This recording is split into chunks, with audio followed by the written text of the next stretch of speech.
So, before I go any further, I should probably explain a bit more about Help Me Investigate and how it actually works. The concept is pretty straightforward. Every investigation is based around a question, and that question might be, why has my doctor got a premium rate number? Or why are there two buses running on the same bus route but charging different fares? Or what has happened with the Birmingham City Council website. What do you know about this particular business? And as long as that question isn't libelous, it gets published on the site and forms the basis of the investigation. Now, the investigation itself into that particular question is broken up into a number of challenges.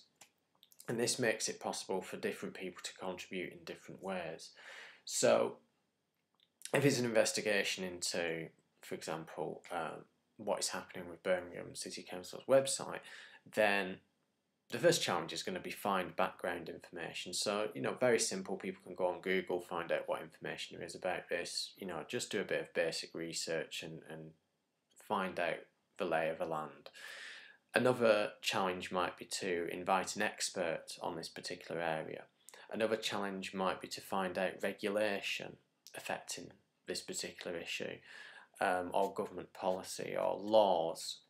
So these are all kind of typical questions, and the more that an investigation progresses, the more challenges are issued and the more sophisticated they become. And one challenge might be to submit a Freedom of Information request, for example.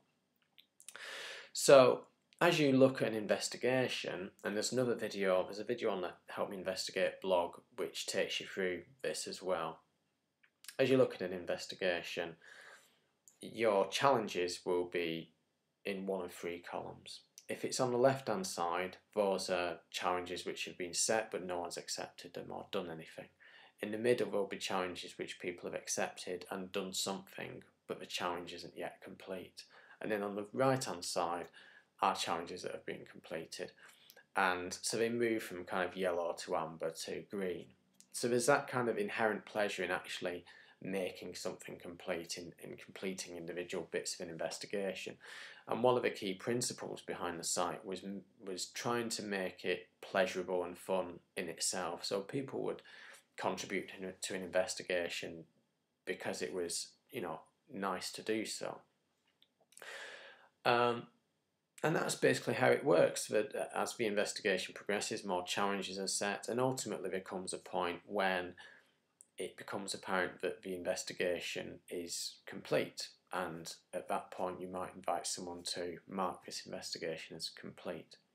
The final stage in an investigation would be to write up the results. There might be a challenge during the investigation to write a kind of an update or a roundup of what's been done so far, but at the end quite often the challenge is to write up the results. Interestingly, this is the challenge which is least likely to get accepted. It seems that once the investigation is complete, people have that story in their heads. They don't have to write it. So the only people who actually do that are journalists who have something to gain from writing up the results of the challenge, or people who just enjoy that process. So that was quite interesting to me.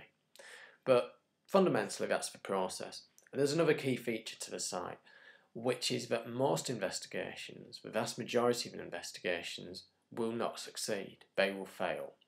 And that's part of the design of the site. There's a fabulous chapter in Clay Shirky's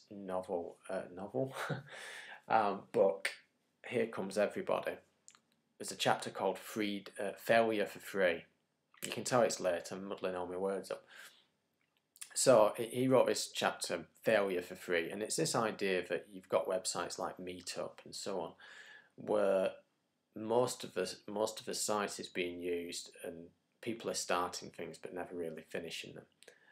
And that's kind of how Help Me Investigate is designed. The idea is that people could start investigations, throw questions at the site, and it doesn't necessarily cost them anything. But the idea is that 1 out of every 100 or 5 out of every 100 questions will gain some traction, will gain some passion, some interest, and people will pursue those. In the same way that in a newsroom you might throw out ideas, you might talk about things, but you will only pick the ones that have the most potential or have the biggest appeal. So it's a similar process but with a different news agenda. And as it happens, the actual percentage of stories which have had, or investigations which have had some success, is much higher than I expected. It's probably between 10 and 20%, depending on how you qualify success. But certainly, between 10 and 20% of investigations have had at least some results.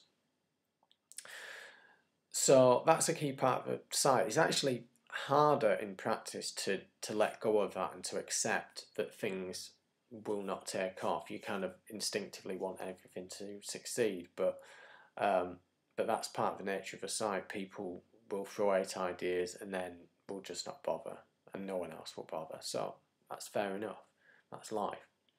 The key thing is that there are some things on the site that do gain traction and interest and build knowledge, and even the investigations that don't necessarily gather concrete results and in a journalistic sense, the interesting investigations for me are the ones that do generate knowledge and insight. So there's an investigation into hospital car parking.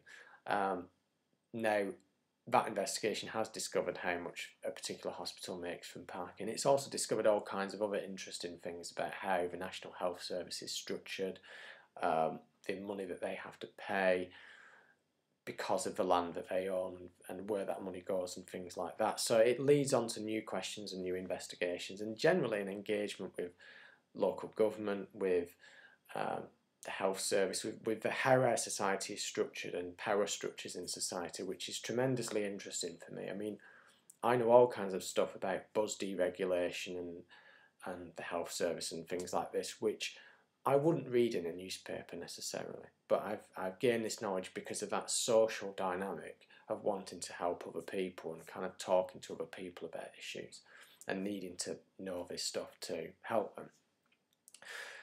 And I think that social dynamic is really interesting in the way that people gather together to address questions and exchange knowledge and experiences and help each other out. And you should get this sharing of expertise, which has been lost a little bit from journalism. That it's a common complaint I find that the senior staff, the few remaining senior staff in newspapers, don't have the time to pass on their knowledge to junior staff because, newsrooms are cut to the bone and that just doesn't happen anymore.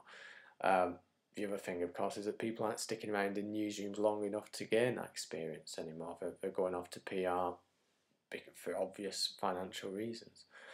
So that's encouraging to me, and that's one of the things that I find people enjoy about the site generally, is learning from each other.